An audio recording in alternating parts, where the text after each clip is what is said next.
Eno ye program yo ensulo ey'enkya wano ku 3 ABN TV. Yiga okutandika olunaku ne Katonda.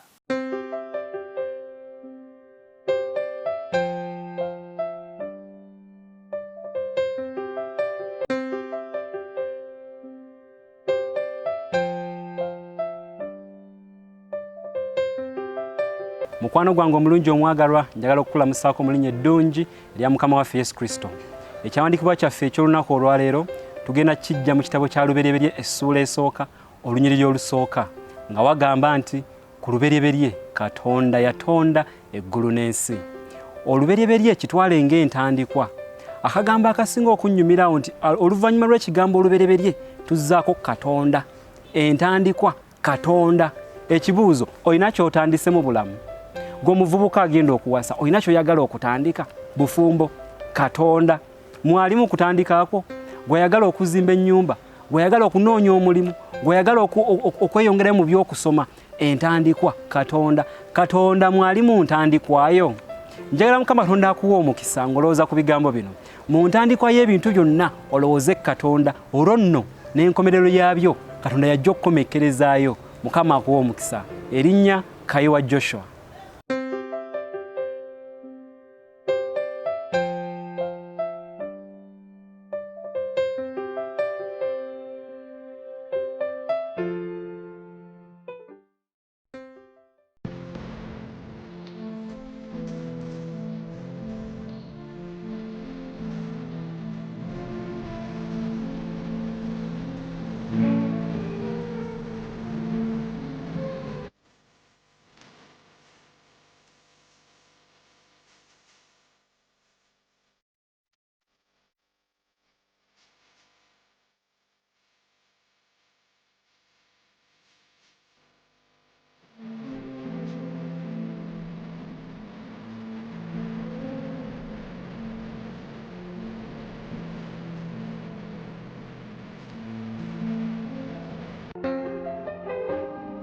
Atenderezebwe Mukama kubanga awulidde bye musaba.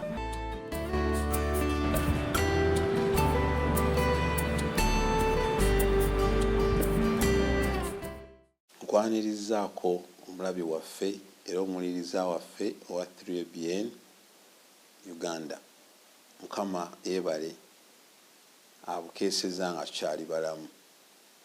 Tukwebaza nno okufuula TV yaffe okuba TV yo eŋŋanzi. Weebale era tojjanga okwo. Twebaza Katonda atuyisizza mu kyo kyaleero. Oyinza okuba oyise mu kiro ng'olina obunafu. Naye Mukama yeebale kubanga okyali mulamu. Tumwebaza era kubanga tusobozesezza okujja era okufuna akaseera ak'omusinza. Nga nno tugenda mu kuyiga kwaffe okwenkyene ya leero, nja kukusaba weewombeeke tuweeyo okusaba. Otukoze bulungi Ayi Katonda bw'otukkiriza okubeera abamu kwabo b'olonze okukusinza enkyene ya leero. Kya mukisa nti otukkiriza okwetaba awamu n'abatukuvu ab'omu ggulu okuba nga tusinzira era nga twogera ku linnya lyo. Nga nno Mukama tugenda okufumitiza ku bigambo byo. Jangu otuyigirize, otubeere enkyene ya leero, otuluŋŋamye mwoyo n'amazima. Wetusabye n'okwegayirira kwa Kristo Yesu Mukama waffe. Amiina. Omutwe gwaffe ogw'ekyokuyiga ekyaleero gugamba amaanyi ag'okusonyiwa. Amaanyi ag'okusonyiwa. Oyinza okiyita the power of forgiveness. Era omutwe olunyiriri lwe tugenda okwogerako luvudde mu Matayo essuula ey'omukaaga olunyiriri lw'15. Ojja kubikkula Matayo essuula 6 olunyiriri lw'15. Lugamba, naye bwe mutaasonyiwenga bantu ebyonoono byabwe, ne Kitammwe taasonyiwenga ebyonoono byammwe. Naye bwe mutaasonyiwenga abantu byonoono byabwe, ne Kitammwe taasonyiwenga byonoono byammwe. Lunyiriri lukaawo nga luteeka essira ku kusonyiwa. Omusajja omu eyali mu nsi ya Iran yafuna okusoomoozebwa bwe yagaanibwa omukyala gwe yali ayagala amufumbirwe. Waliwo ekiseera kye tuyita courtship oba okwogereza, naye omusajja ono omukyala gwe yayagala amufumbirwe, omukyala yagaana. Bw'agaana omusajja n'afuna obusungu era n'agenda n'afuna acid n'amuyiwa mu maaso g'omukyala ono bambi, era omukyala n'afuuka muzibe. Naye nga bw'eri ensi y'Abasiraamu, amateeka g'Ekisiraamu gayina kye gakola kye tuyinza okuyita mu lufuutifuuti an eye for an eye, a tooth for a tooth, nti ekibi kisasulirwa kibi. Ensonga eno yatuuka mu kkooti, era bwetuuka mu maaso g'omulamuzi n'awa ensala ye, omusajja ono naye bamuyiire asidi mu maaso naye afuuke muzibe ng'omukyala bwe yali akituusizzaako. Era omuntu yalina okukola kino n'akwata akadomola ng'anaatera okuyiwa asidi mu maaso g'omusajja ono. Omukyala n'agamba nti musonyiye, sikyagala afaanane bubi nga nze. Bye bigambo ebyava mu mukyala, musonyiye, sikyayagala, sikyalina interest, kubanga omusango genda mu kko kitegeeza yali awaabi. Naye bw'agamba nti sikyayagala afaanane nga nze, yali ayolesezza obuvumu obw'ekitalo obw'okusonyiwa. Ebigambo ebyo ebyava mu mukyala yayongerako nga abuuziddwa nti kiki ekikozesezza bw'oti. N'agamba nti kirungi era kisingako okusonyiwa ng'oli mu kifo ky'obuyinza. Omusango gwali ku ye era nga yalina authority, wadde amateeka gagamba an eye for an eye. Ye yagamba kirungi okukozesa obuyinza okukola ekirungi ddaano okukola ekiki ekibi. Ebigambo ebyo by'amaanyi nnyo ate nga bituufu ddala. Okukozesa kirungi okukola obulungi ng'oli mu kifo ky'obuyinza, bigambo bituufu ddala, ate nga byoleka okusonyiwa.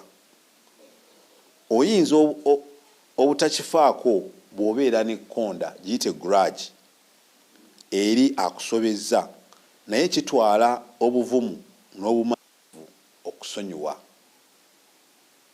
Singa oyina ekkonda ku muntu, kitwala obuvumu n'amaanyi okusonyiwa. Si kyakubuusabuusa nti buli omu ku ffe alina ensonga ku kusonyiwa.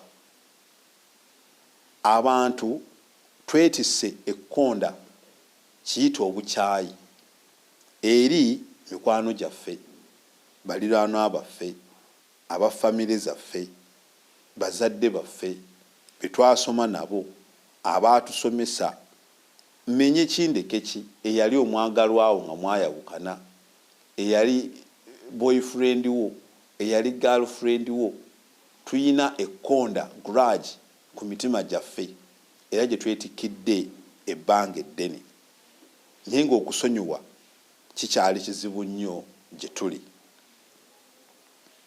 Buli bukyayi busibwa bwetisse eri oyo eyaleetera obukyayi obwo okukola ki? Okubeerawo.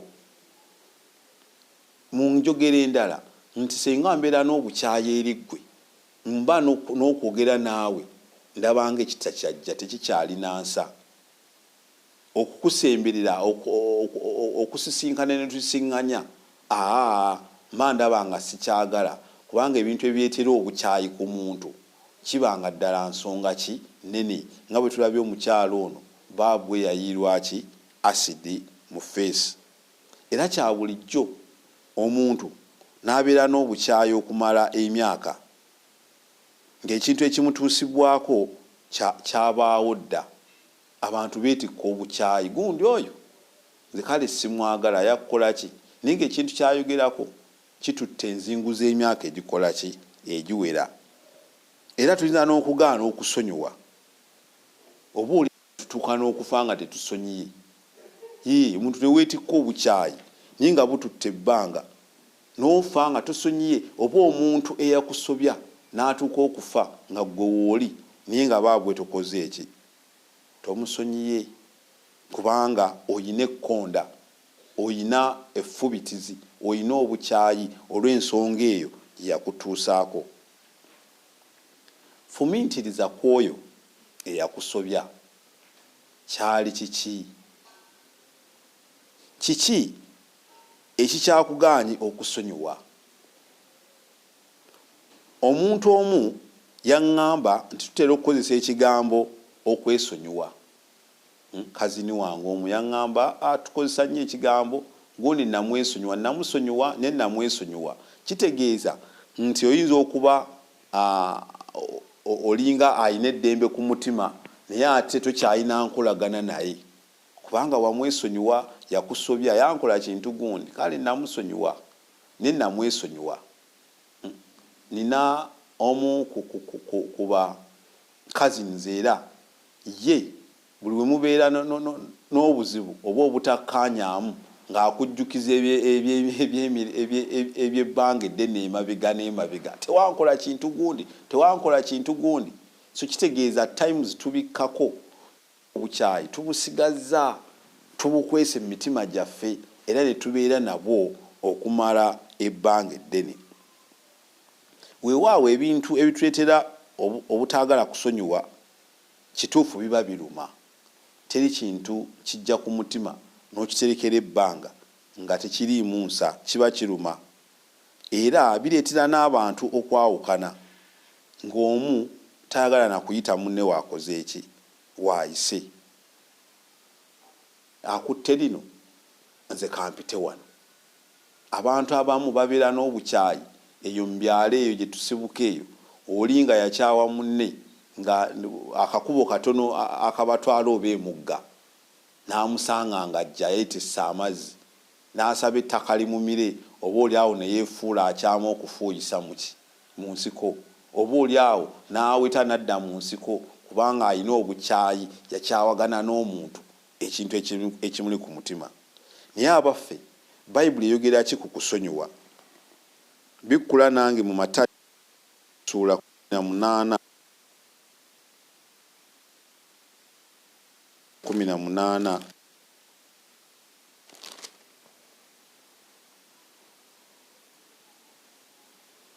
awo Peetero n'ajja n'amugamba nti mukama wange muganda ona n'amusonyiwa emirundi emeka emirundi 7 simanyi gye yajja kuleeta ate ng'abuuzo kuba ate awa ansa ng'abuuza n'amusonyiwa emirundi emeka n'ayogerako okutuusa emirundi 7 Yesu n'amugamba nti sikugamba nti emirundi 7 nti okutuusa emirundi 7 emirundi mu luzungu kiba easier 70 times 7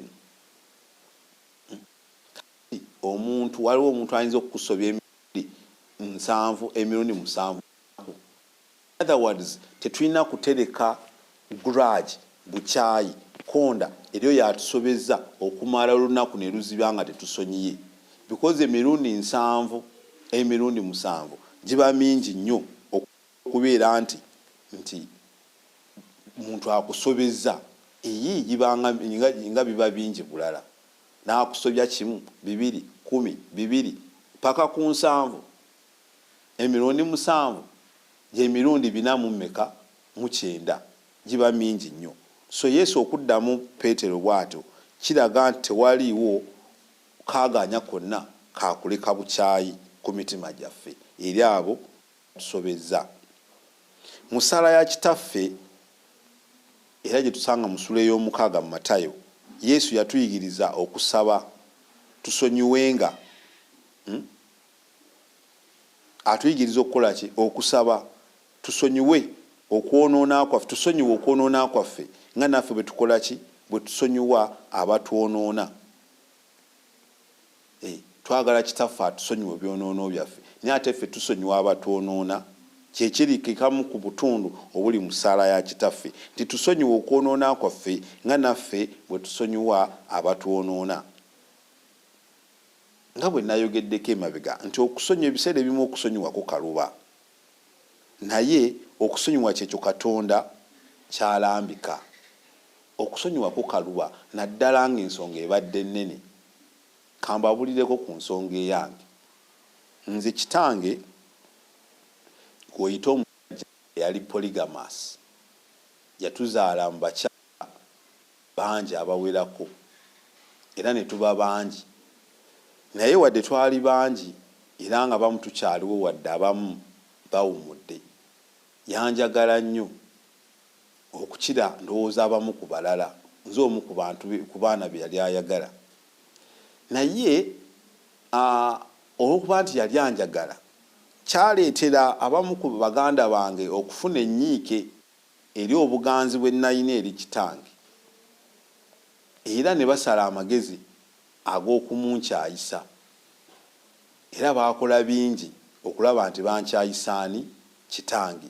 Gwe nne yali abaddeko mu famire zifaananako ng'eno gyenjogerako. Kyenjogerako oyinza okuba okola ki?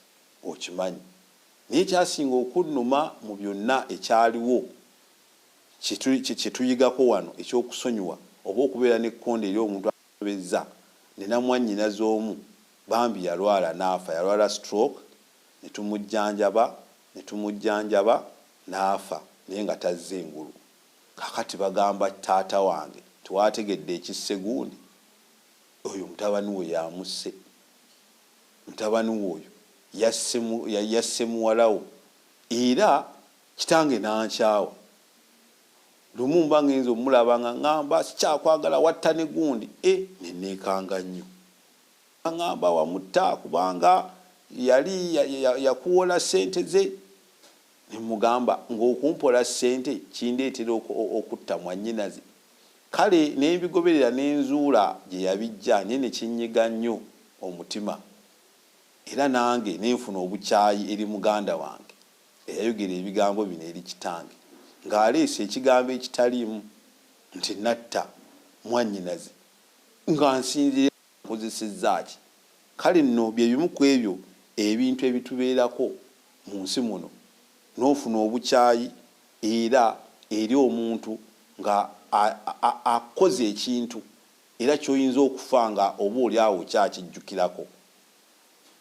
Bwe wava Katonda tugamba okukola ki? Okusonyiwa. Katonda alaba era amanyi kye tuyitamu okutuuka ku kusonyiwa. Alaba obunene bwakyo, tatuwadde ebbanga lya kutereka bukyayi obwo eri bannaffe. Kyavudde agamba bwe tutaasonyiwa batukola obubi, naye tajja kutusonyiwa obutali butuukirivu bwaffe.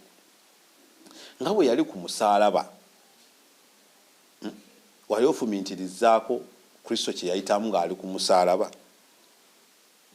ng'agenda okufiirira ebibi byaffe, kye yayitamu. Tutera okulaba ku firimu nga mu biseera nga Easter n'ebeerawo, balaga Kristo yayitamu, bamututewa Piraato, bamututewa Kerode, bamwetiisizza amaggwa paka kutuuka kukola ki? Kumukomerera. Ebyo tulaba birabi, naye tetuyinza kubyefumiitirizaako. In reality byali bitya. Naye Yesu yatuuka okugamba kitange basonyiwe kye bakola tebakola ki? Tebakimanyi.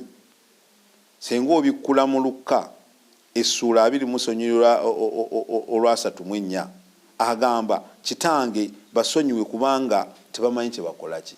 Kye bakola. Kati nno okwo kwali Kristo ng'atufiira ku musaalaba, naye ggwe nange kye twetisse ekitugaanya okusonyiwa kyenkana Kristo kye yayitamu. Nga bwe kyali ekizibu okusonyiwa eri Kristo abatemu abo abaamutuusa ku musaalaba, ate nga yatonda mwene eyali asooka okwolesa amaanyi ge g'obwa Katonda naye teyakikola n'akamu, wabula yagamba bugambi kitange basonyiwe kubanga kye bakola tebakola ki tebakimanyi. Yesu yayolesa amaanyi ag'obwa Katonda n'atuwa ekyokulabirako ng'assa essira ku mugaso gw'okusonyiwa. Ebigambo bya Kristo bimpa amaanyi era bimpa essuubi bw'agamba nti kitange basonyiwe kubanga kye bakola tebakola ki tebakimanyi.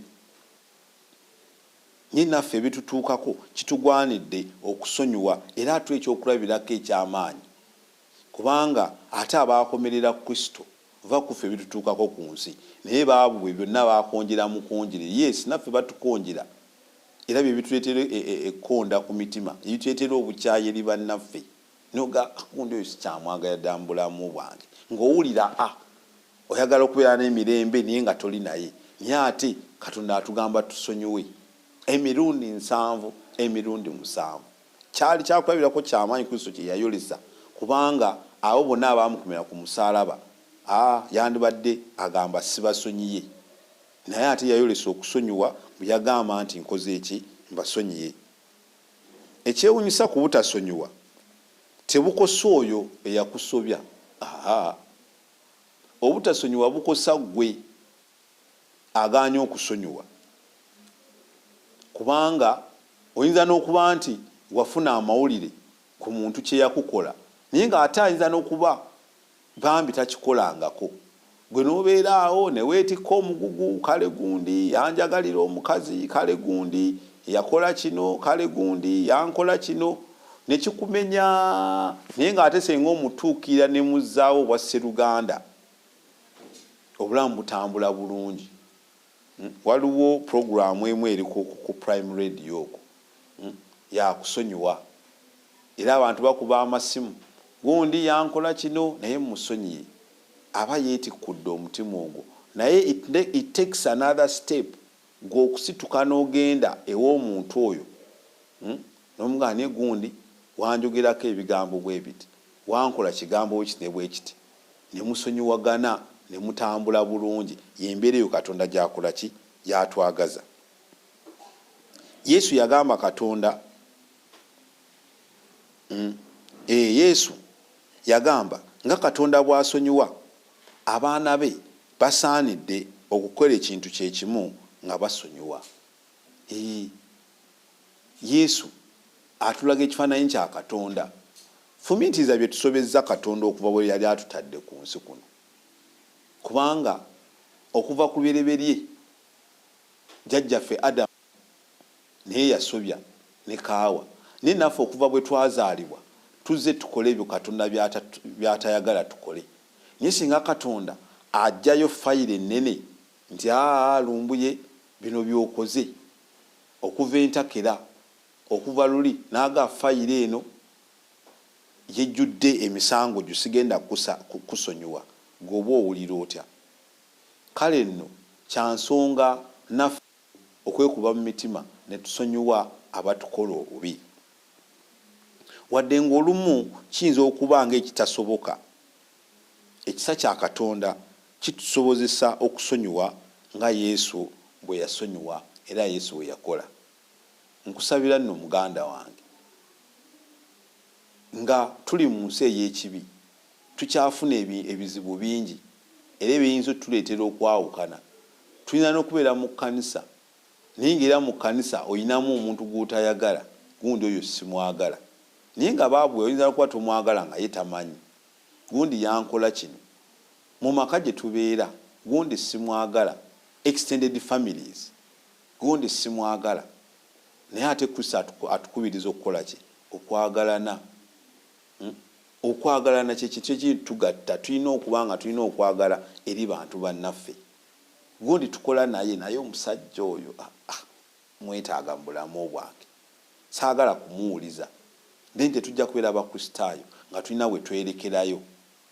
Kinganga kujja kubatizibwa ng'ate okyayinayirizi ogyesibye mu nkutu, then olina kyeweesigalizza. Byonna tubiteeke ku bigere bya Kristo. Tugambe Mukama tusaasire nga bwe watusaasira obutebituukivu bwaffe naffe tusaasire so okusonyiwa abo abatwonoona. Nsaba Mukama akumpeera omukisa enkyene ya leero ng'oweefumiitiriza bigambo bye tuyizeeko ebyokusonyiwa. Kya nsonga okusonyiwa oyo gw'okyasirikidde eyakukola ekintu ekitali kituufu ky'oli nakyo. Mukama akumpeera omukisa. Katusabe. Ayi Kitaffe Katonda w'omu ggulu, tukwebazizza kubanga oyogedde wamu naffe. Kiruma ekyokubeera nga omuntu alina kye yakukola oba oli awo nga n'obutuufu tekirimu butuufu bwakyo, era ng'okusonyiwa kitwala ekiseera mu bulamu bwaffe. Ebyokulabirako tulabye bingi, nga naawe Kitaffe bwe wali ku musaalaba n'osonyiwa abo abakomera ku musaalaba. Naffe Mukama kitugwanira ng'abagobezi bo okusonyiwa abo Mukama abatusobya. Mukama tubeere otuwa obuvumu okweŋŋanga ensonga y'okusonyiwa eri bantu bannaffe. Tuwe emikisa gyo Mukama nga tutandika olunaku olwaleero, otubeere okuyita mu lunaku lwonna. Ekisaa kino Mukama bitubeere bitusabe n'okwegayirira kwa Kristo Yesu Mukama waffe. Amiina. Mukama akumpeera omukisa. Siiba bulungi.